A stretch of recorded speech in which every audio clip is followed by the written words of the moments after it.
Bienvenidos a la Noche Infinita. Antes de comenzar, cuéntanos en los comentarios desde dónde nos escuchas y qué temáticas te gustaría que exploremos en el futuro. Leemos cada mensaje con atención y siempre tomamos en cuenta sus sugerencias para los próximos relatos. Sin nada más que decir, comencemos. Mi nombre es Teresa y lo que te voy a contar no es una historia para espantar niños ni un invento de película barata. Esto me pasó a mí, con mis propias manos y mis propios miedos. Y fue aquí, en Los Cerrillos, en el sur de Monterrey. Una zona que mezcla lo viejo con lo nuevo. Casas de interés social, baldíos llenos de basura y un centro comercial en construcción que lleva meses detenido. Trabajo como empleada doméstica desde que tenía 15 años. Me tocó limpiar casas desde Cumbres hasta Valle Oriente. Pero fue hace poco, cuando empecé a trabajar en esa Casa Blanca de Los Cerrillos, que las cosas se torcieron. Me contrataron por medio de una aplicación. Limpieza profunda por semana, solo una persona, jornada de 8 a 5. Eso decía. Me pareció perfecto. Pagaban bien, en efectivo, sin pedir papeles. Para alguien como yo, sin papeles mexicanos, sin INE, sin seguridad social, eso era oro molido. Llevaba meses viviendo con miedo de que me fueran a detener en el metro o en el tianguis por no tener los papeles en regla, como dicen ellos. Así que acepté sin hacer preguntas. La casa era moderna, recién construida, de esas que parecen de revista, blancos, grises, madera clara, todo minimalista. Me abrió la puerta un señor de unos 40 y tantos, alto, cabello oscuro, camisa bien planchada y ese tono en la voz que usan los que están acostumbrados a mandar. Me dijo que se llamaba Ricardo. Solo estamos mi madre y yo, me explicó. Ella está enferma, no sale del cuarto y no le gusta que nadie la moleste. Tú limpia, no hagas ruido y no abras esa puerta, señaló una al final del pasillo. ¿Todo claro? Asentí. Claro que sí. Mientras me pagaran, yo podía barrer el infierno en silencio si así me lo pedían. Los primeros días todo marchó bien. La casa era grande pero fácil de limpiar. No había niños, ni mascotas, ni desorden. Los platos siempre estaban en su lugar, la sala inmaculada. Solo el cuarto del fondo, el de la madre, me daba cierta incomodidad. Nunca salía, pero escuchaba que se movía allá adentro. Pasos lentos, a veces un leve quejido. Una vez, mientras trapeaba cerca, la puerta se abrió apenas 1 centímetro, lo suficiente para que pudiera ver una figura sentada junto a la ventana, de espaldas, con el cabello blanco muy largo, como lana vieja. Me alejé enseguida. Esa misma noche, recibí un mensaje de un número desconocido. No vuelvas a acercarte al cuarto, no más advertencias. No me asustó, me enfadó, pero no dije nada. En mi situación, si al patrón se le antojaba, podía inventar cualquier cosa para correrme. Y una mujer sin papeles no tiene a quién quejarse. Las cosas cambiaron el jueves de la segunda semana. Me había retrasado en llegar porque el camión se descompuso. Cuando llegué, la casa estaba abierta. Pensé que había sido un descuido, pero al entrar todo estaba normal. O casi. Había una mochila sobre la mesa del comedor, negra, vieja, como si alguien la hubiera arrojado con prisa. Al lado, unos papeles arrugados. Me acerqué. No quería leer, pero mis ojos fueron directo a las palabras grandes y rojas. Aviso de inicio de procedimiento de migración. Eran papeles dirigidos a una tal María Teresa Juárez Méndez. Mi nombre, mi segundo nombre, mi apellido materno y el primero de mi madre. Todo. Aunque no coincidía del todo, el mensaje estaba claro. Un sudor frío me bajó por la espalda. Revisé el sobre. No traía remitente ni membrete oficial, pero era demasiado parecido a los que usan en los retenes. Entonces escuché la voz de Ricardo detrás de mí. Hay que tener mucho cuidado con los papeles, Teresa. A veces uno puede perderlo todo por no tenerlos en regla. Lo miré, con la cara firme, pero el miedo en el pecho me quemaba como ácido. Él sonreía como si nada. ¿Qué es esto?, pregunté. Él se encogió de hombros. Una advertencia, por si un día decides meterte donde no debes. Esa fue la primera amenaza. El viernes me dejó un sobre con dinero extra en la cocina, doble pago, y una nota escrita a mano, para que siga siendo tan discreta. Empecé a vivir con ansiedad constante.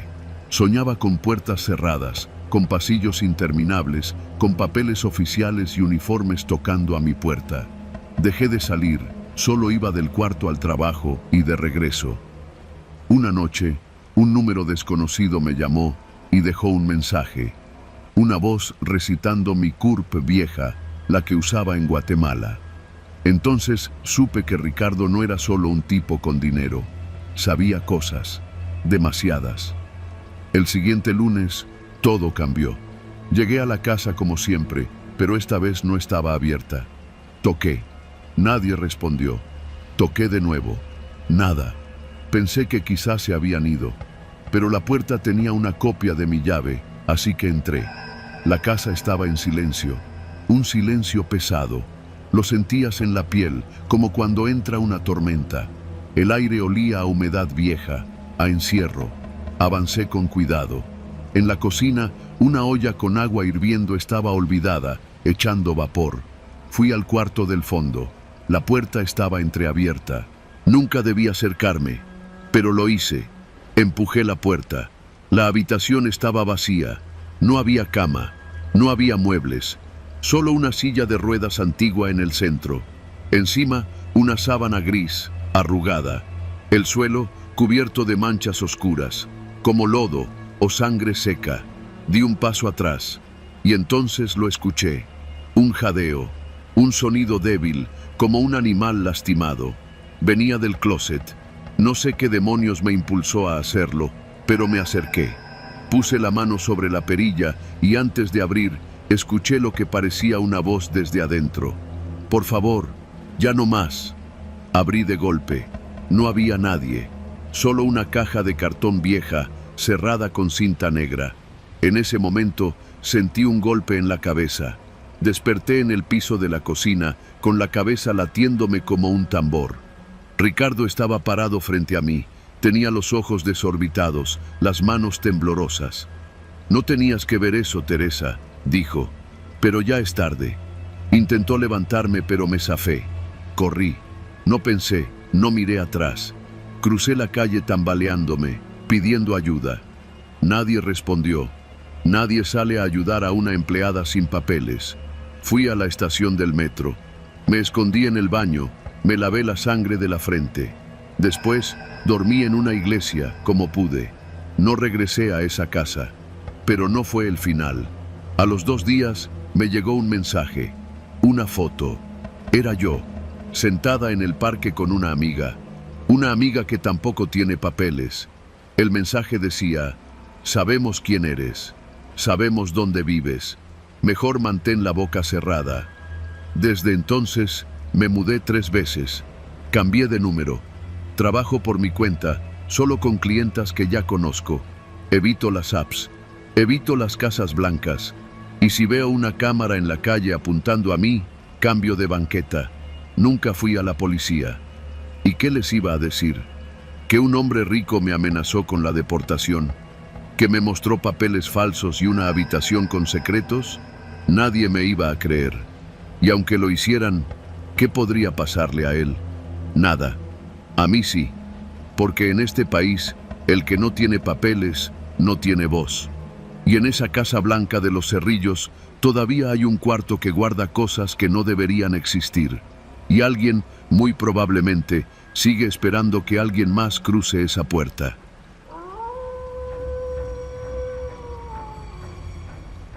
Me llamo Leticia. Soy trabajadora del hogar desde hace más de 15 años. He estado en casas de todo tipo, de ricos que apenas te ven, de familias que te tratan como si fueras parte del inventario, y también, muy de vez en cuando, de gente decente. Pero esta historia no tiene nada de decente. Todo comenzó cuando acepté un empleo en una casa en Lomas de Vista Hermosa, al poniente de la Ciudad de México. Era una de esas casas de revista, con 2 pisos, fachada blanca, portón eléctrico y cámaras por todos lados. Me lo había recomendado otra señora que trabajaba en la misma zona, doña Meche. Me dijo que buscaban a alguien de confianza para hacer la limpieza y quedarse a dormir de lunes a sábado. Fui a la entrevista. Me recibió la señora Adriana. Tendría unos 55 años, delgada, bien arreglada, y con esa forma de hablar pausada que usan algunas mujeres ricas cuando creen que están haciendo un favor. Me mostró la casa. Todo era silencioso, demasiado limpio, como si no viviera nadie. Me explicó que su madre, la señora Aurora, era mayor y estaba muy delicada, que había otra empleada, Norma, que también vivía allí, pero que dormía en la habitación de al lado. Acepté el trabajo. El sueldo era bueno, me daban habitación individual, comidas, todo. Empecé un lunes por la mañana. El portón se abría automáticamente desde adentro, con un botón. No tenían chofer, pero el hijo de la señora, Julián, a veces iba a dejar a la abuela a sus terapias. Según me contaron, la señora Aurora casi no salía de su cuarto. El primer día no vi a la señora Aurora. Me dijeron que descansaba. El segundo día tampoco. El tercero apenas escuché la televisión encendida desde su habitación. La casa era grande, pero no acogedora. Las puertas eran pesadas, todas con cerraduras dobles. Las ventanas tenían rejas por seguridad. Había cámaras en el vestíbulo, en el comedor, en la cocina, hasta en el cuarto de lavado. Una noche de miércoles, después de cenar, me fui a mi cuarto. Norma estaba sentada en su cama, revisando su celular. Compartíamos baño, pero teníamos cuartos separados. La rutina era simple: levantarse a las 6, preparar el desayuno, limpiar, lavar ropa, hacer mandados. La señora Adriana salía por las mañanas y regresaba alrededor de las 7. El hijo, Julián, casi no hablaba. Tenía esa mirada opaca, como si estuviera en otro lado todo el tiempo. Pasó la primera semana sin incidentes, aunque había algo en el ambiente que me ponía nerviosa. La casa tenía ese silencio artificial de los hospitales. Norma tampoco era muy platicadora. Se limitaba a lo básico. Cuando yo hacía preguntas sobre la señora Aurora, cambiaba de tema o simplemente decía que no estaba bien. La segunda semana, un lunes por la tarde, Norma y yo salimos a tirar la basura. Eran como las 5. Caminamos por el pasillo lateral hasta la puerta trasera. Era una reja de fierro grueso con candado. Norma sacó la llave, abrió y salimos a dejar las bolsas en el contenedor del fraccionamiento. Cuando regresamos, ella cerró de nuevo y con toda normalidad volvió a poner el candado desde afuera. ¿Y eso?, le pregunté. La señora lo pide. Dice que así nadie se mete. Aquí no sale nadie por atrás, respondió con una naturalidad que me incomodó. Me pareció extraño, pero no dije nada. Pensé que era una medida de seguridad más.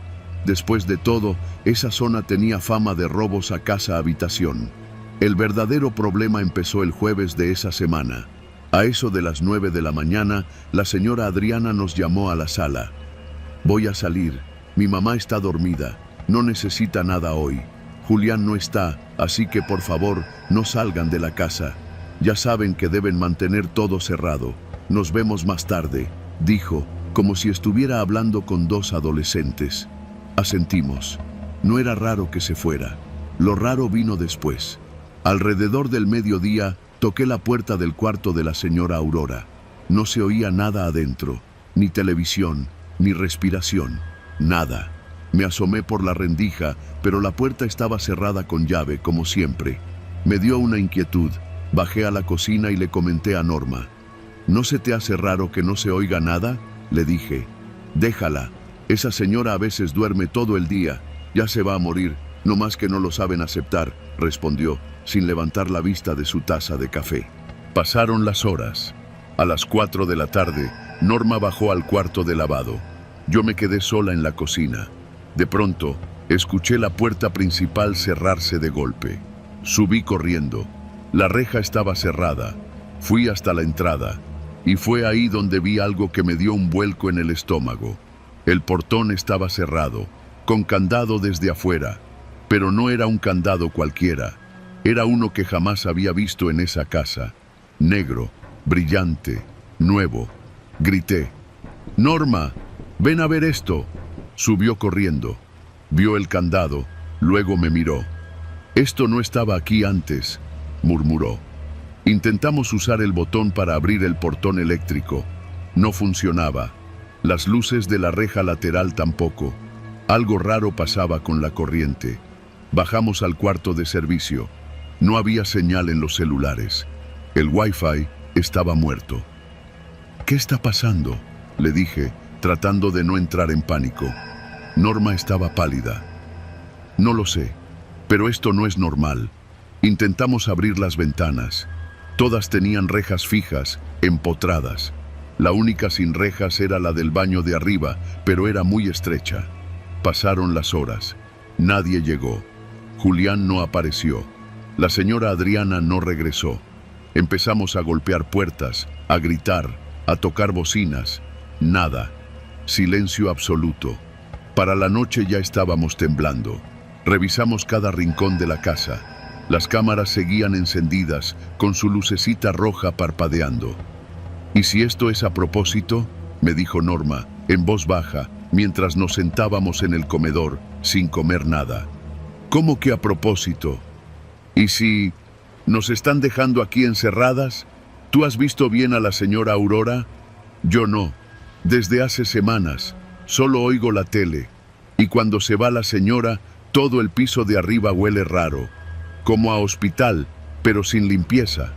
Como a muerte vieja. No dormimos esa noche. El día siguiente fue peor. No había electricidad. El refrigerador empezó a calentarse. No había agua caliente. Intentamos forzar una de las ventanas, pero solo logramos lastimarnos las manos. A las 2 de la tarde, escuchamos el motor del portón. Corrimos. Era Julián. Nos miró desde el otro lado. Llevaba un 6 de cerveza. No dijo nada. Nos miró fijamente por unos segundos y luego se fue. Ese fue el momento en que supe que algo estaba verdaderamente mal. Norma empezó a perder la calma. Caminaba de un lado a otro, se arrancaba los pellejos de los dedos. Intentamos prender fuego en el patio para hacer humo. Nada. Nadie vino.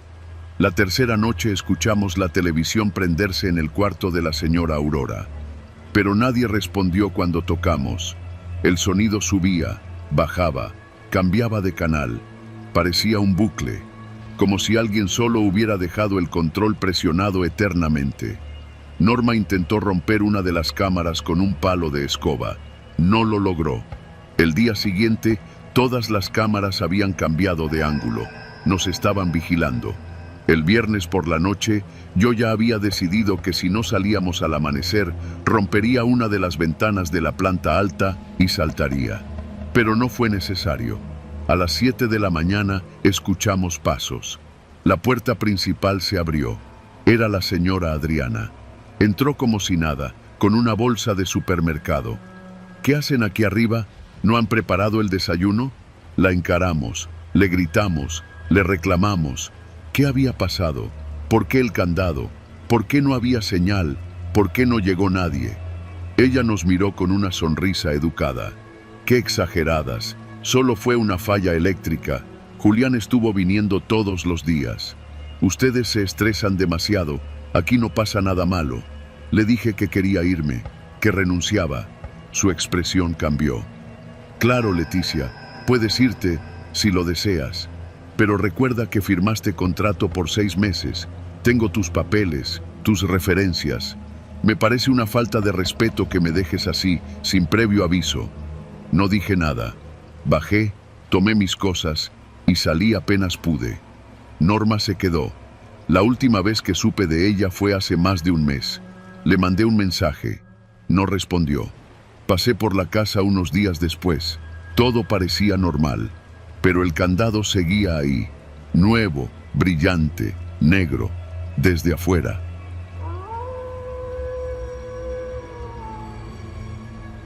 Llegué a esa casa un lunes por la mañana.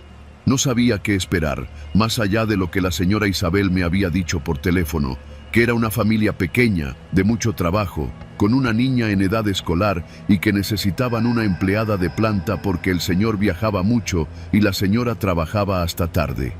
La colonia estaba en Coyoacán, entre calles adoquinadas y árboles viejos que crujían incluso sin viento.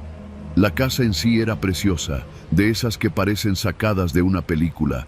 Fachada blanca, rejas negras, un pequeño jardín con bugambilias que caían en cascada desde el segundo piso. Pero más allá de lo estético, algo me apretó el pecho apenas crucé el portón. No sé si fue el silencio, o el olor a madera húmeda y cloro, o la manera en que la casa parecía observarme desde sus ventanas cerradas. La señora Isabel me recibió con una sonrisa fría, apenas educada. Me explicó mis tareas con un tono monótono y me mostró mi cuarto, una habitación pequeña, sin ventanas, en la parte trasera de la casa, junto a la lavandería. No tienes que hablar con los vecinos, me dijo mientras me dejaba sola con mis cosas. Si te preguntan algo, solo di que no tienes permiso. Lo dijo sin mirarme a los ojos, como si me estuviera dando una advertencia más que una instrucción. No pregunté por qué. No era la primera vez que trabajaba en una casa con reglas extrañas. La rutina fue sencilla los primeros días. Despertar a las 6, preparar el desayuno, limpiar, hacer las compras en la tienda de la esquina, recoger a la niña del colegio y volver a preparar la cena. Todo cronometrado, todo en silencio. El señor casi no estaba. La señora pasaba las tardes en su estudio con la puerta cerrada. Y la niña, Laura, era un caso aparte, callada, ausente. Nunca me respondía con más de 2 palabras. Tenía una mirada rara, no triste, no enojada, como si no estuviera del todo presente. Pasaba las tardes encerrada en su cuarto, escribiendo en un cuaderno viejo. Yo cumplía con mi trabajo, no preguntaba nada, pero la casa tenía una forma muy sutil de meterse bajo la piel. A los pocos días comencé a notar cosas pequeñas, casi ridículas, puertas que se cerraban solas, pasos cuando todos ya dormían, cosas que se podían explicar con lógica, pero que aún así dejaban una sensación incómoda. Una noche, mientras sacaba la basura, una vecina me hizo una seña desde su casa. Era una señora mayor, de cabello blanco recogido en un chongo. Se llamaba Magdalena. ¿Todo bien, muchacha?, me preguntó en voz baja, mirando hacia la casa como si esperara que alguien saliera a regañarla. Asentí. No puedes hablar, dijo, más como una afirmación que como una pregunta. No respondí, pero me quedé quieta, y entonces dijo algo que me quitó el sueño por varios días. Ninguna empleada sobrevive mucho en esa casa. Intenté seguir con mi rutina como si nada, pero sus palabras comenzaron a carcomerme. Esa noche no pude dormir. Escuché a alguien caminar por el pasillo. Pensé que era la señora Isabel, pero cuando salí para ver, el pasillo estaba vacío. Luego escuché agua corriendo en el baño, aunque nadie lo había usado. Cosas que podían tener una explicación, sí, pero que acumuladas comenzaban a doler en el estómago. Al día siguiente, durante la comida, me animé a hablar con la niña. ¿Te gusta vivir aquí? Ella dejó su cuchara y me miró, pero no me respondió. Solo me dijo algo que me heló por dentro. Tú tampoco vas a durar. La señora me miró desde la otra punta de la mesa, sin decir nada. Y esa noche soñé con una mujer encerrada en un cuarto oscuro, golpeando la puerta y pidiendo ayuda. Los días pasaron y mi cuerpo comenzó a resentirse. Dolores de cabeza, falta de apetito, una ansiedad constante. Me levantaba cansada, dormía con miedo. Todo me parecía gris, opresivo, como si la casa misma me absorbiera poco a poco. Un viernes por la tarde, mientras la señora estaba en su estudio y la niña en el colegio, salí a comprar pan. Aproveché para cruzar hacia la casa de la señora Magdalena. Ella me abrió sin sorpresa. Sabía que ibas a venir, me dijo. Entré. Me temblaban las manos. ¿Qué quiso decir con que ninguna empleada sobrevive? Me ofreció un té y suspiró largo. Esa casa ha tenido muchas empleadas, pero ninguna se queda más de 3 semanas. Algunas se enferman, otras renuncian sin dar explicación. Hubo una que desapareció. La señora Isabel siempre dice que no se adaptaron, pero yo sé que es la casa, o algo dentro. ¿La casa? Sí, Esa casa está podrida desde adentro. Hay secretos y hay cosas que no ves, pero se sienten. No supe qué decirle. Le agradecí el té y regresé. Esa noche me costó respirar, literalmente. Me desperté con la sensación de que alguien me estaba tapando la boca. Abrí los ojos de golpe, pero no había nadie en el cuarto. Corrí a encender la luz. Me miré en el espejo pequeño del baño. Tenía una marca roja en la mejilla, como una mano. Quise empacar mis cosas y salir de inmediato, pero no pude. No porque no quisiera. Algo en mí no reaccionaba. Me senté en la cama y me quedé ahí, como si mis piernas ya no fueran mías, hasta que amaneció. Fue entonces cuando supe que tenía que hacerlo poco a poco, con calma, fingir, como si no pasara nada. Pasé 2 días enteros en silencio, haciendo lo justo, mirando a la niña con cuidado. Ella me evitaba ahora, como si supiera que yo ya sabía algo. La señora Isabel me pidió que limpiara el sótano. Nunca me había dicho nada de ese lugar. Dijo que no lo usaban, pero que necesitaba que lo dejara en orden. La puerta del sótano estaba al fondo del pasillo, oculta tras un biombo. El pestillo estaba oxidado. Bajé con una linterna. El aire era espeso, el olor insoportable, a humedad, a encierro. Pero lo peor no fue el ambiente, fue lo que encontré. Ropa, mochilas, una caja con credenciales viejas, todas de mujeres, empleadas, con nombres y rostros, una lista escrita a mano, fechas de ingreso y fechas de salida, algunas con la palabra desaparecida escrita al lado. Mi nombre estaba al final. Salí de ese sótano sin respirar. Me encerré en mi cuarto. Lloré sin hacer ruido. Esa noche planeé mi salida. Me desperté a las 3 de la madrugada. Salí sin hacer ruido. Crucé el jardín, pero antes de abrir el portón, escuché una voz detrás de mí. Era la niña. No les digas a los demás, me dijo. Si cuentas algo, te van a buscar. No me detuve. No respondí. Solo salí corriendo. La señora Magdalena me ayudó. Me escondió en su casa hasta que amaneció. Me dio ropa, comida, un teléfono para llamar a mi hermana. Presenté una denuncia anónima, pero nunca hicieron nada. La casa sigue ahí, igual de blanca, igual de silenciosa. No volví a trabajar como empleada doméstica, y hasta el día de hoy, cada vez que paso por una casa grande y silenciosa, no puedo evitar pensar en la lista del sótano, en mi nombre escrito a mano, y en la niña que me miraba como si supiera todo desde el principio.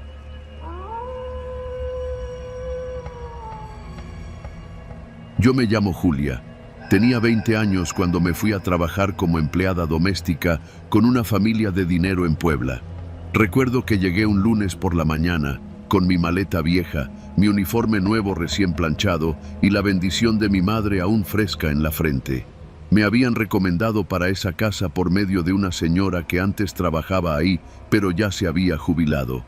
Es una buena casa, me dijo. Pagan bien, dan comida y te dan tu cuarto. Solo cuida no meterte en lo que no te toca. La señora no me explicó más, y yo tampoco pregunté. Tenía necesidad y ya sabía que las casas grandes siempre tenían secretos. En cuanto crucé la reja de herrería negra que daba a la entrada de la casa, supe que algo era distinto ahí. Era una casona antigua de la colonia El Alto, de esas que quedan entre callejones estrechos y que conservan techos altos, muros de adobe grueso y pisos de mosaico gastado. El patrón se llamaba Don Esteban. Tendría unos 60 años, tal vez más. Era de esos viejos de trato fino, de voz pausada, con cabello blanco perfectamente peinado y camisas de lino que olían a perfume caro. Vivía solo. No tenía esposa, ni hijos, ni mascotas, solo a su chofer y a mí. Mi rutina era sencilla: barrer, trapear, limpiar baños, lavar ropa. Cocinar no era necesario. Él tenía un servicio de comida que llegaba cada tarde y solo me pedía calentarla.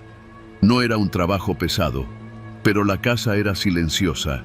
No se escuchaba radio, ni televisión, ni siquiera música. Solo el eco de mis pasos y el reloj del comedor marcando cada hora con un golpecito seco. Había una parte de la casa donde no podía entrar. Un cuarto al fondo del pasillo del segundo piso, con una puerta azul muy pesada y una cerradura antigua. Un día le pregunté al chofer, un señor llamado Felipe, ¿qué había ahí? Ahí no se mete nadie, me dijo sin voltear a verme. Solo el patrón tiene la llave. No insistí, pero cada vez que pasaba el trapeador frente a esa puerta, sentía como si algo se me encogiera en el pecho. El cuarto no tenía ventanas visibles desde afuera, pero por las rendijas salía un olor raro, no a podrido ni a sucio. Era más como barniz, como pintura fresca, mezclado con humedad vieja. La primera vez que don Esteban me habló más allá del buenos días, fue una tarde después de que le planché unas camisas. ¿Tú pintas, Julia?, me sorprendió la pregunta. Le respondí que no, que apenas si sabía dibujar palitos y bolitas. Ah, dijo sonriendo, a mí me gusta pintar, retratos sobre todo. Me pareció curioso, pero no dije nada. Al día siguiente me pidió que le ayudara con algo especial. Subimos al cuarto azul. Sacó una llave del bolsillo y la giró lentamente. El rechinido de la puerta al abrirse me hizo temblar. Por dentro, el cuarto estaba forrado con cortinas negras y una lámpara grande colgaba del techo, alumbrando una silla de madera frente a un caballete. Había lienzos apilados contra la pared, cubiertos con una tela blanca. «Quiero hacerte un retrato, Julia», dijo con esa voz suave, como si estuviera pidiéndome pasarle la sal. «Tú tienes un rostro muy limpio, como los de antes. Si me dejas pintarte, te voy a pagar un extra». La forma en la que lo dijo no me dio miedo. No al principio. Me sentí halagada, hasta un poco tonta. Pensé que era como posar para una foto. Me senté donde me dijo, y él trajo pinceles, óleos, una paleta de madera. Me pidió quedarme quieta. Me observó por largo rato sin decir nada. Solo pintaba y me miraba de reojo. Eso fue el primer día. Me volvió a pedir que subiera al cuarto azul 2 días después. Y luego otra vez. Cada vez era más incómodo. Me pedía que me quitara los aretes, que soltara el cabello, que me pusiera un vestido blanco que él tenía guardado, como de otra época.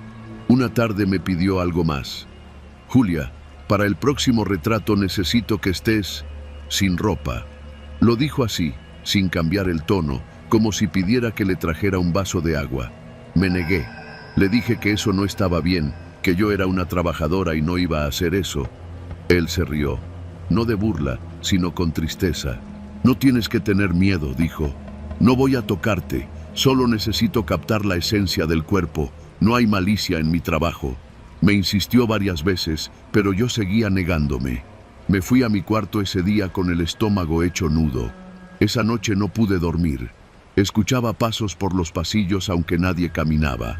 Al día siguiente, el patrón no me dijo nada. Solo me dejó sobre la mesa un sobre con dinero extra.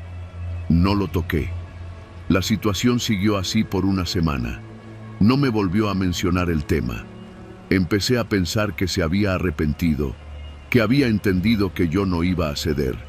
Pero entonces pasó algo que me cambió por completo. Una noche, escuché que la puerta azul se abría.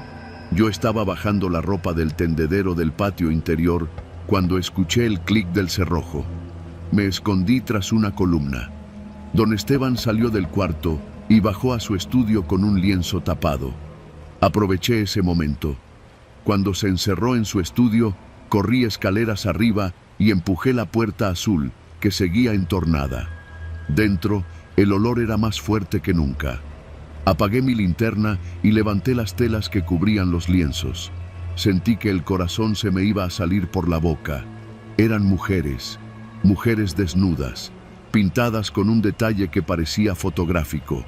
Todas en poses distintas, con miradas vacías, algunas con cicatrices en el cuerpo, con los ojos cerrados. Eran como trofeos, como si las hubiera capturado y conservado en esa forma. No reconocía ninguna. En el último lienzo había una mujer de espaldas. Su cabello largo, su piel morena. No veía su cara, pero juraría que era yo. Sentí que me faltaba el aire. Me fui de ahí sin cerrar bien la puerta. En la madrugada preparé mi maleta. No podía quedarme. Ya no. pero justo cuando iba a salir por la puerta trasera, lo encontré ahí parado. ¿Vas a irte sin despedirte?, preguntó, con las manos en los bolsillos. No supe qué decir. Él se acercó, pero no hizo ningún movimiento brusco. Julia, no lo entiendes. Tú ya eres parte de mi obra. No necesito que posees más. Ya tengo lo que necesito. Dijo eso y se dio la vuelta. Se fue caminando como si nada. Yo corrí. Tomé el primer camión a Tehuacán. Llegué a casa de mi madre llorando. No dije nada, solo que ya no iba a volver. Después me enteré que el patrón había muerto 2 semanas después de un infarto, solo, en su estudio. La policía entró a su casa y encontraron los cuadros. Muchos fueron destruidos, otros los subastaron. Algunos dicen que se exhibieron en galerías en Europa como arte mexicano contemporáneo. Yo solo sé que nunca más pude ver una pintura sin pensar en ese cuarto, en esos ojos que ya no estaban vivos, en la forma en que me miraba mientras pintaba, como si me desnudara sin tocarme. Nunca me hizo daño físico, nunca me tocó, pero me quitó algo que no sé cómo explicar, como si una parte de mí hubiera quedado atrapada en uno de esos lienzos, colgada detrás de una puerta azul cerrada con llave.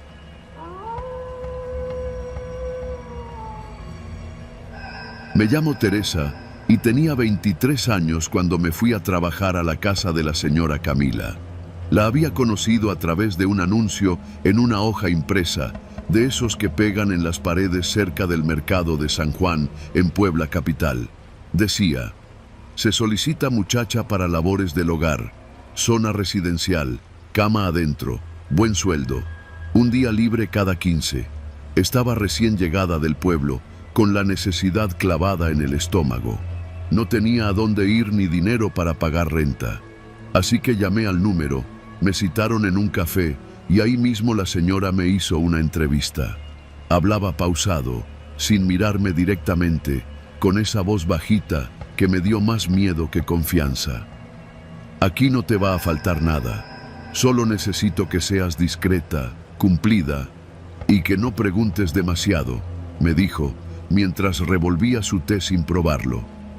Acepté. Tenía hambre, de la otra, la que no se quita con comida. Al día siguiente, un chofer me recogió en la entrada del centro y me llevó hasta la colonia La Cima, una zona de casas grandes y jardines silenciosos, donde las puertas tienen más cámaras que timbres.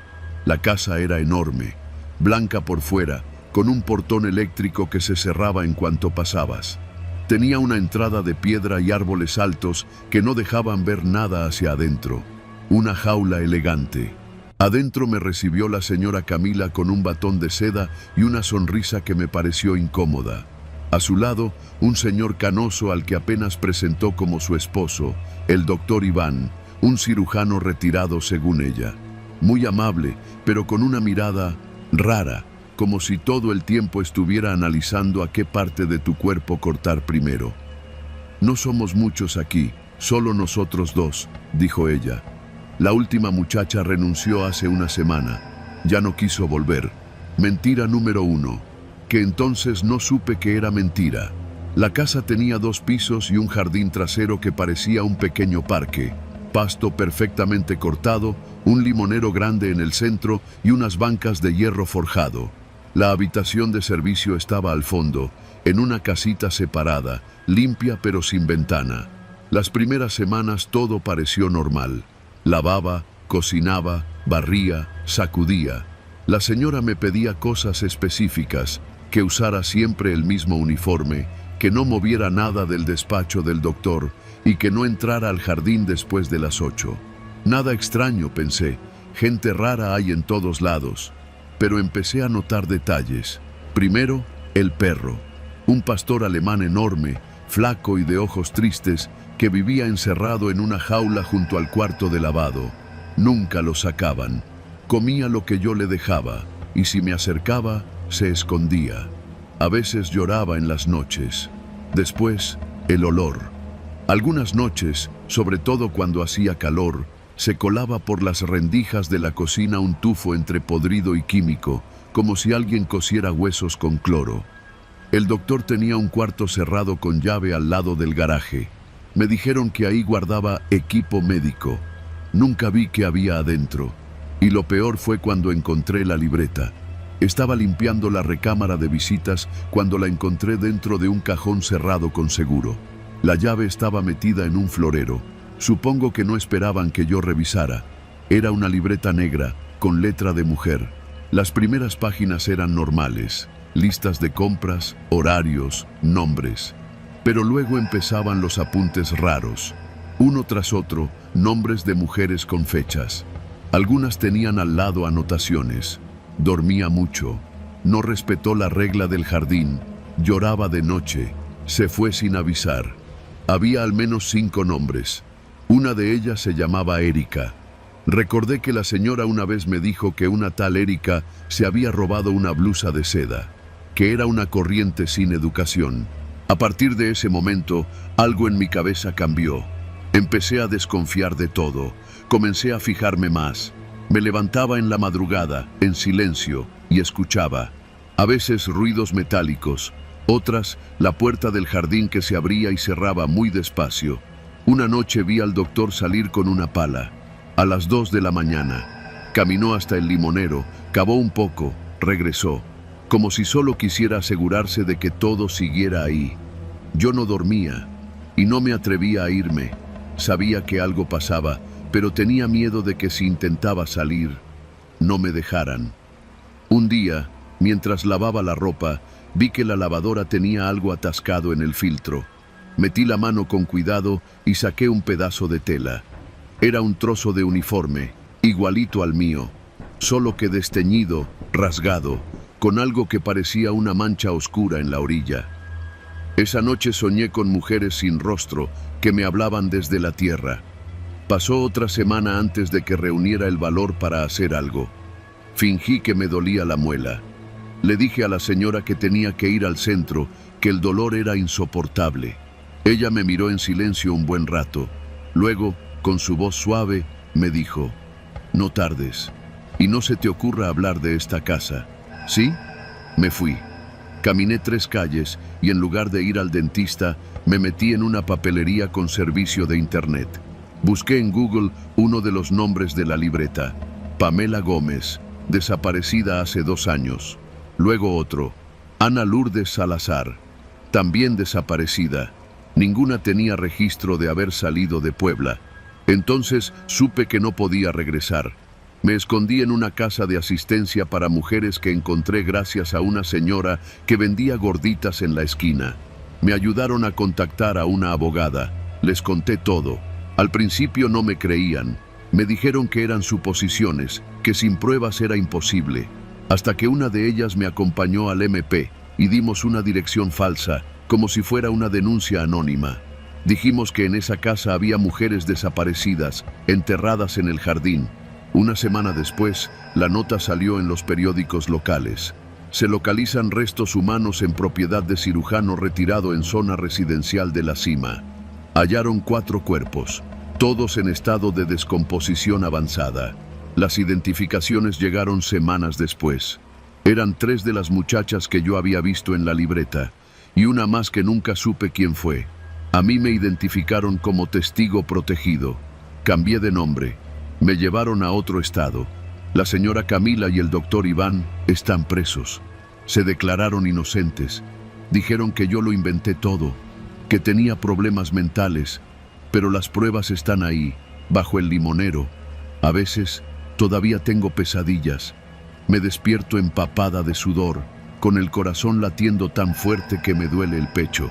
Y en la oscuridad siempre escucho lo mismo: el golpe seco de una pala, la respiración de un perro encerrado y la voz de alguien que me dice, bajito: tú ibas a ser la siguiente.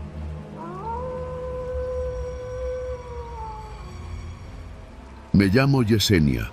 Nací en Cuautitlán Izcalli, pero desde los 20 me fui a trabajar a la Ciudad de México, primero como cajera en una panadería del centro, y luego, por una de esas vueltas raras de la vida, terminé trabajando de empleada doméstica en Lomas de Tecamachalco. Al principio me costó, no tanto por el trabajo, sino por el ambiente. Esa zona parece otro país. calles sin baches, policías que sí hacen su trabajo, gente que no saluda. Pero bueno, una hace lo que tiene que hacer para vivir.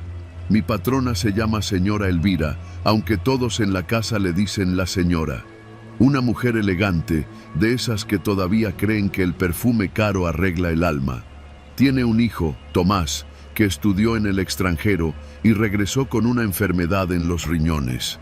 La señora nunca lo dice en voz alta, pero todos en la casa sabemos que se está muriendo. Yo entré a trabajar con ella cuando Tomás apenas había vuelto. En ese entonces todavía podía caminar y subía y bajaba las escaleras como si nada. Yo limpiaba, cocinaba y a veces lo ayudaba con cosas simples. Nada más. Pero con el tiempo, él fue empeorando y yo, sin querer, me volví parte de todo eso. Primero fue que me pedía que le llevara el desayuno a la cama, luego que le ayudara a caminar al baño y cuando ya ni eso pudo, me tocó cargarlo, limpiarlo, acompañarlo a sus consultas. Elvira no se lo tomaba a mal, al contrario, cada vez era más amable conmigo. Me hablaba con cariño, me regalaba ropa que ya no usaba, me invitaba a comer con ellos los domingos, me presentaba como parte de la familia. Y yo, pues, caí. Me sentía querida. En mi casa nadie me espera. Mi mamá murió hace años y mis hermanas tienen su vida. Para mí, estar en esa casa era como tener algo mío. Me convencí de que la señora de verdad me quería, que Tomás me veía como alguien importante. Pero esa ilusión se rompió hace apenas unos meses. Fue un lunes. Estaba preparando un caldo de pollo porque a Tomás se le antojaba. Ya ni comía, pero a veces le gustaba solo oler la comida.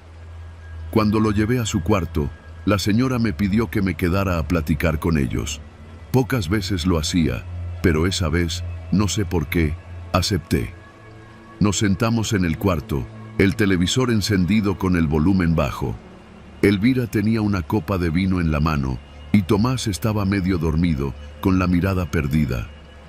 Yesenia, me dijo ella de pronto, mirándome con esos ojos duros que nunca sabía si estaban juzgando o perdonando.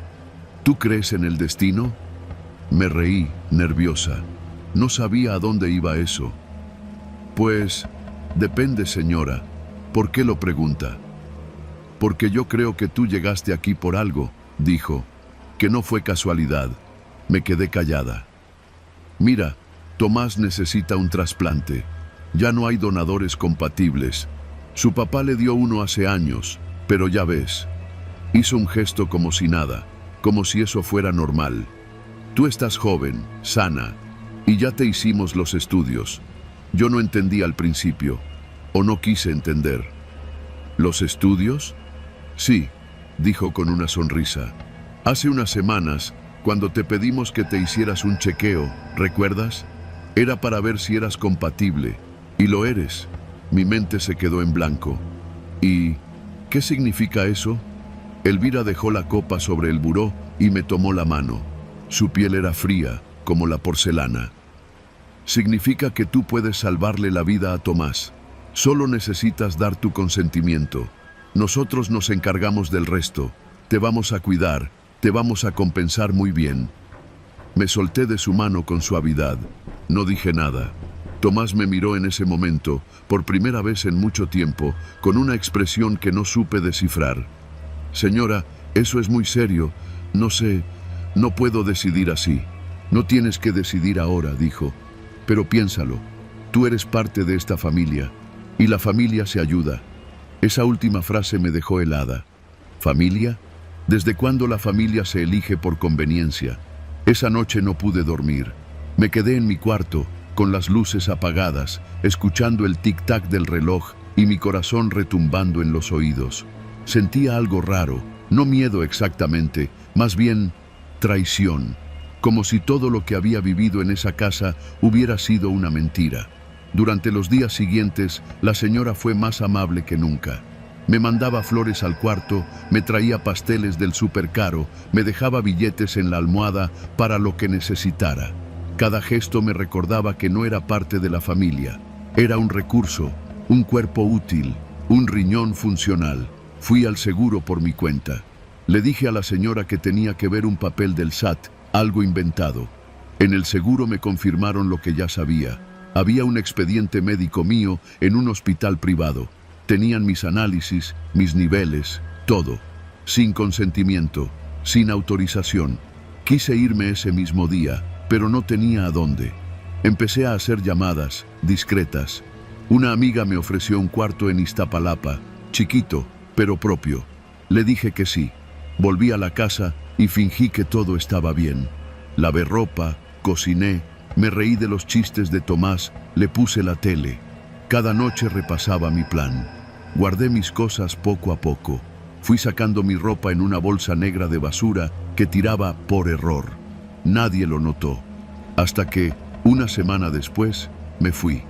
Fue un viernes, cuando Elvira se fue a una junta y Tomás dormía. Cerré mi cuarto, me puse mi suéter favorito y salí por la puerta trasera. Ni siquiera lloré. No lo hice hasta que llegué a la estación del metro. Ahora vivo lejos de ahí. Trabajo cuidando a una señora mayor en la Narvarte. Nada elegante, pero digna. Nadie me dice que soy familia, y eso me da paz. Porque ya entendí que una casa bonita no es un hogar, y que a veces el mayor terror no está en fantasmas ni demonios, está en quienes te sonríen mientras te vacían por dentro.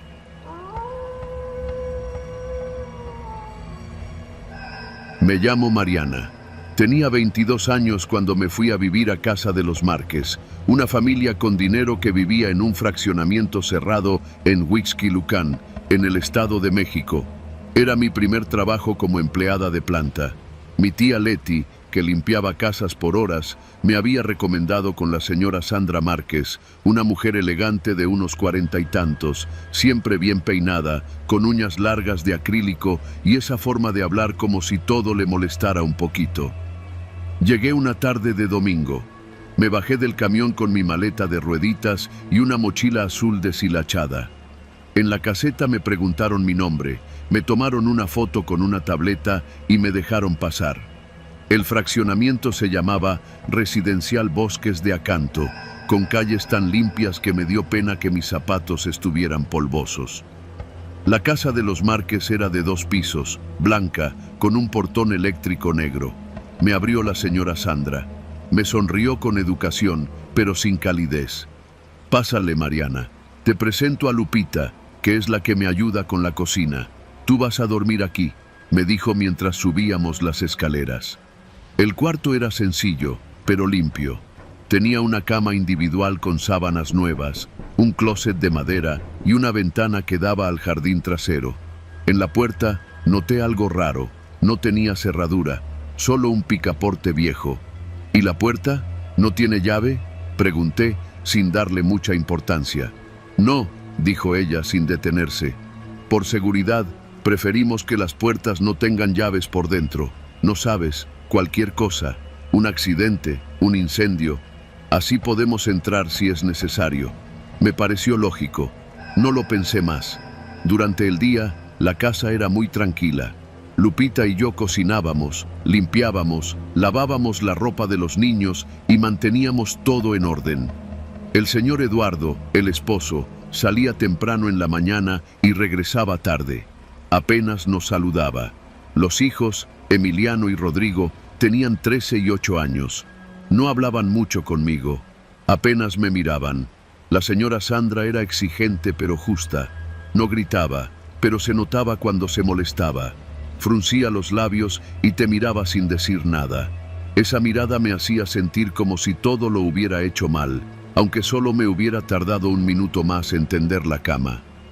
La primera noche me dormí rápido del cansancio, pero como a las 3 de la madrugada desperté con una sensación rara, como si alguien me estuviera mirando. Abrí los ojos, pero no vi a nadie. La puerta estaba cerrada, la ventana también. Me volví a dormir. La segunda noche me desperté a la misma hora. Esta vez sentí que había alguien cerca. No escuché pasos, ni voces, solo esa sensación de que hay otro cuerpo en la habitación. Me senté en la cama. La puerta seguía cerrada. El tercer día no dije nada. Pensé que era el cambio de rutina, el nuevo lugar, los nervios. Pero esa madrugada volví a despertar. Esta vez La puerta estaba entreabierta. Estoy segura de que la había cerrado. Me levanté, caminé hasta la puerta y miré al pasillo. Oscuro, silencioso. No se oía nada, solo el tic-tac del reloj de la sala. A la mañana siguiente, se lo conté a Lupita mientras lavábamos los trastes. ¿Crees que la señora o alguien más haya entrado a mi cuarto? No, hombre. Aquí nadie se mete con nadie, me respondió, sin dejar de tallar una olla. ¿Por qué lo dices? Es que la puerta estaba abierta y sentí raro. Me miró por un segundo, como si estuviera a punto de decir algo, pero se quedó callada. A veces uno sueña cosas, dijo, pero no estaba soñando. La noche siguiente, decidí dejar mi celular grabando con la cámara hacia la puerta. Lo acomodé contra mi mochila y lo puse a grabar antes de dormir. Desperté otra vez, casi a la misma hora. La puerta estaba abierta. Me paralicé. No me atreví a levantarme. Por la mañana, revisé el video. Me tomó varios minutos encontrar el momento exacto. A las 3:12, la puerta se abre lentamente, muy lentamente. Y luego, una sombra se asoma. No entra del todo, solo se queda allí, parada, con la cabeza apenas visible en el marco de la puerta. Es alguien, estoy segura. Se queda así, inmóvil, por más de 5 minutos, y luego desaparece. Mi estómago se revolvió. Quise correr, irme, pero no tenía a dónde. Necesitaba ese trabajo. Pensé en hablar con la señora Sandra, pero ¿qué le iba a decir? ¿Alguien entra a mirarme mientras duermo? ¿Y si era el señor? ¿Y si era uno de los niños? ¿Y si...? Esa noche me encerré con una silla bajo la manija. Me costó mucho dormir. A la madrugada, desperté con un golpe seco. La silla se había caído. La puerta estaba otra vez entreabierta. Me temblaban las manos. No fui capaz de moverme. Me quedé quieta en la cama, fingiendo que dormía. A la mañana siguiente, me enfrenté a la señora Sandra. Estábamos solas en la cocina. ¿Usted ha entrado a mi cuarto en la madrugada?, le pregunté con el corazón latiéndome en la garganta. Me miró sorprendida. Luego sonrió, pero fue una sonrisa vacía. Claro que no. ¿Por qué lo dices? Es que he visto que la puerta aparece abierta. Yo la cierro. Me despierto y está abierta. Guardó silencio por unos segundos. Luego se cruzó de brazos. Mira, Mariana, aquí no tenemos secretos. Si hay algo que te incomoda, puedes hablarlo, pero no hagas suposiciones. Esta casa es segura. Si no te sientes a gusto, puedes buscar otro lugar. Fue una amenaza disfrazada. Lo entendí. Esa tarde le pedí a Lupita que me ayudara a revisar si había alguna forma de poner seguro en la puerta. Me dijo que no, que ese picaporte viejo no tenía cerradura desde que la casa fue construida. Esa noche decidí no dormir. Me acosté, pero me quedé despierta, con el celular en la mano. A las 3:06, la puerta se abrió otra vez. Pero esta vez sí entraron. Era el señor Eduardo. Lo reconocí por la silueta. Se acercó a mi cama en silencio. Se paró al lado de mí. Yo fingí dormir. Sentí su respiración. No hizo nada más. Solo se quedó allí, como si estuviera estudiándome, como si disfrutara ver mi cuerpo quieto. Pasaron minutos, 10, 15, y luego se fue. A la mañana siguiente me fui. No me despedí, no dije nada. Guardé mis cosas, bajé con la maleta y caminé hasta la caseta. El guardia me saludó con cortesía, como si no pasara nada. Durante días no hablé del tema, hasta que me encontré con Lupita en la terminal de observatorio. Me reconoció. Se sentó junto a mí y me dijo en voz baja: no fuiste la primera. Esa casa tiene algo raro. La última muchacha también se fue de un día para otro. Yo no digo nada porque necesito el trabajo, pero tú hiciste bien. No denuncié. ¿Qué pruebas tenía? Un video borroso, un recuerdo que me revuelve el estómago. A veces pienso en lo que pudo pasar si me hubiera quedado, si no hubiera fingido dormir, si me hubiera movido. Desde entonces, cada vez que rento un cuarto nuevo, reviso la cerradura. Si no tiene, no me quedo. no importa qué tan seguro digan que es.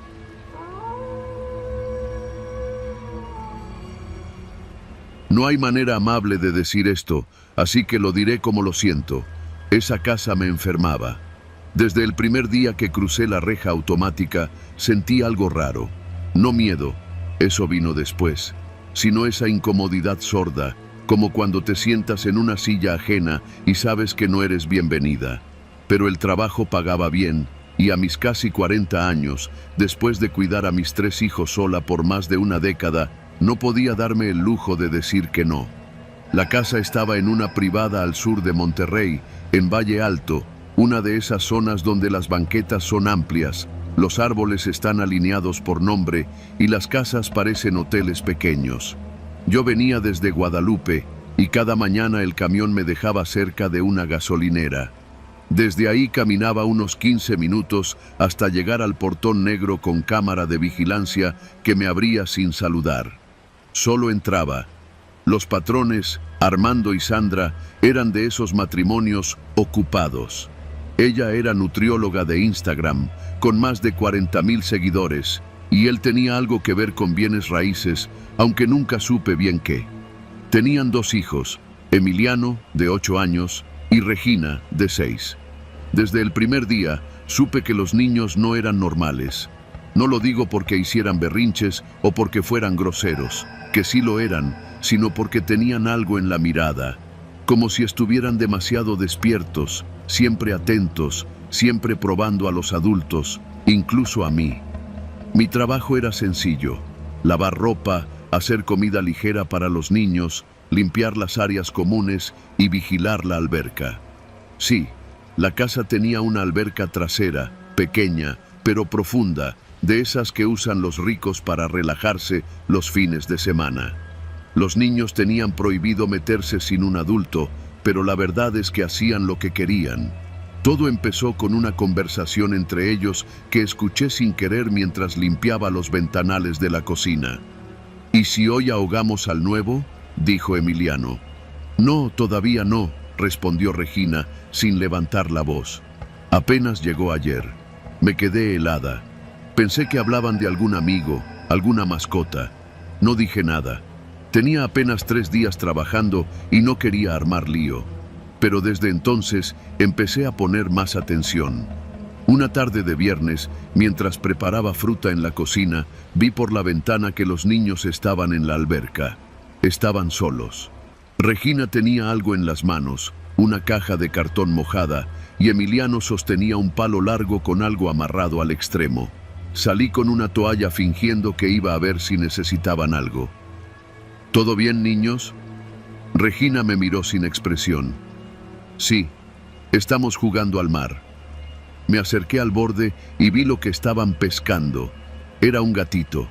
Apenas respiraba, empapado, temblando, con los ojos cerrados. Tenía una cuerda atada al cuello. ¿Qué es esto?, grité, arrojando la toalla y metiendo las manos al agua. Lo saqué de inmediato. El gato era una bola de huesos mojados, maullando débilmente. Emiliano me miró como si yo fuera la loca. Tú no entiendes, señora, es nuestro juego. Lo envolví en una camiseta vieja y me lo llevé al cuarto de lavado. Mientras lo secaba, me repetía una y otra vez: no es mi problema, no es mi problema. Pero sí lo era. Llamé a Sandra, le conté lo que vi. Me contestó con voz risueña: ay, Alma, no te preocupes. Los niños son así, están explorando. Solo asegúrate de que no se vea en las cámaras, ¿va? Pensé que era una broma, pero no lo era. En esa casa, las reglas eran diferentes. El lunes siguiente, mientras doblaba la ropa en el cuarto de servicio, escuché un chapoteo fuerte. Corrí al patio. Esta vez no había ningún gato, sino una bolsa negra amarrada con cinta canela. Flotaba apenas, pesada, y los niños la empujaban con una tabla. ¿Qué hay ahí?, pregunté, sin disimular el enojo. Otro, dijo Emiliano, secándose la cara. Lo encontramos ayer en la noche. Esa noche no pude dormir. El estómago me dolía del coraje, de la impotencia. Pero algo dentro de mí me decía que no me fuera todavía, no sin entender qué estaba pasando realmente. La semana siguiente, Empecé a revisar las cámaras desde mi celular. Tenía acceso como parte del personal. Solo podía ver el área de la cocina, la sala y la alberca. El primer día revisé la noche anterior. A las 2 de la mañana, la cámara de la alberca mostraba a Emiliano caminando solo por el patio, con algo envuelto en una manta. Lo empujó al agua, se sentó en el borde y lo miró por varios minutos. Luego se fue. Al día siguiente, no mencionó nada, pero al mediodía me pidió una bolsa negra y cinta canela. Fue entonces que entendí que esto no era un juego infantil, era un patrón. Los niños cazaban gatos, los atrapaban en el baldío de la esquina, me enteré por un jardinero, los mantenían unos días y luego los ahogaban en la alberca. Intenté hablar con Sandra de nuevo. Esta vez fui más directa. Le dije que los niños estaban haciendo cosas enfermas, que necesitaban ayuda. Me respondió sin levantar la voz. Están experimentando. No puedes intervenir en todo, Alma. No son tus hijos. Y entonces algo dentro de mí se rompió. Porque aunque no eran mis hijos, sí eran mi responsabilidad mientras estaban bajo mi cuidado. Porque aunque yo no los hubiera criado, ahora era testigo de lo que hacían. Y lo peor fue que ellos sabían que yo sabía. Esa tarde, Emiliano se me acercó mientras yo regaba las plantas del frente. ¿No quieres jugar con nosotros, Alma? Le respondí que no. Es divertido, ya nos toca un grande. ¿Un grande? Sí, un perro. Me quedé muda. Sandra no estaba, Armando tampoco, la casa estaba sola. Corrí a buscar en el jardín trasero. Efectivamente, había un pastor alemán amarrado a un árbol, en una esquina donde las cámaras no alcanzaban. Lo habían sedado, tal vez con medicamentos para dormir. Tenía una sonda en el hocico y un cubrebocas amarrado como bozal. Llamé a la policía, temblando, diciendo la verdad, todo. No llegaron, nunca llegaron. A las 3 horas llegó Armando, recién afeitado, con camisa blanca y un café en la mano. ¿Tú hiciste la llamada? Sí. ¿Por qué? Sus hijos están enfermos. Me miró con desprecio. Tomó su celular, marcó, habló en voz baja con alguien y luego se dirigió a mí. Alma, te agradezco tus servicios. Estás despedida. El chofer te llevará a casa. Me fui con las manos vacías. Ni un peso. El gato que salvé, me lo llevé. Lo llamé Sombra. No sé por qué. Me recordaba a ese rincón de la alberca donde flotaban las cosas que los niños dejaban ir. A los pocos meses, una nota pequeña apareció en los periódicos locales. Se busca a responsables de maltrato animal en residencia privada. Nadie fue arrestado. Hoy, a veces paso cerca de esa colonia. Veo la casa desde la distancia. Los arbustos están más altos, la reja más cerrada. Pero sé que adentro los juegos continúan. Y me atormenta pensar en los que siguen, los que no ladran ni maullan, los que no sabrán defenderse.